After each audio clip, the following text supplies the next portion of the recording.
За сайн байна уу Баатрах? Сайхан. Сайхан аварч гэнэ үү? Сайхан. За ярна өмнө. Энэ ах нэг яриа байна. Манай үхэр дунд нэг 5 тонны нэг айлын эзний мэддэхгүй нэг үхэр нийлчээд сар гарan боллоо. Эзэн ч олдохгүй, хэний ч мэдэхгүй Зураг алж байгаа. баггүй. Энийг нэг зохицуулаад нэг хідэн цаас болох чуул хоёулаа. За зарж оруулах юм бол өмнө хүн гэмтрийг бодно шүү дээ өмнө. Цагтан гадар мэдгдсэн үү? Сумын захиргаа махраа. Үгүй хэлээгүй. Манайхан малчид одоо энэс л болож алдаж байгаа шүү. Тийм олон хоног болгож чийтэв удааж юу гэсэн болохгүй шүү.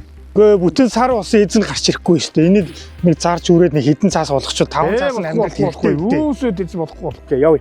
Юу одоо юу? Одоо явахгүй байх юм байж шүү. Даруй мэдгдэг өстой байхгүй. Ийм их болохгүй.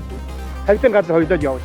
90 таны мал сүрэгт бусдын өмчлөлийн мал нийсэн тохиолдолд 90 тухай хуулийн 117 дугаар зүйлийн 117-ийн 1 цааснаар алдуул мал олсон этгээд нь энэ тухайга орон нутгийн захиргааны болон цагдаагийн байгууллагад мэдэгдэж малын эзнийг тогтоох хүртэл өөрийн эзэмшил байлган маллах буюу орон нутгийн захиргааны буюу цагдаагийн байгууллагад шилжүүлэх үүрэгтэй гэж хуульчилсан байдаг. Мөн мал хулгайлах гэмт хэрэгтээ тэмцэх урьдчилан сэргийлэх тухай хуульд алдуул малын талаар нутгийн захиргааны байгууллагад мэдээлэл үүрэгтэй гэж заасан байдаг.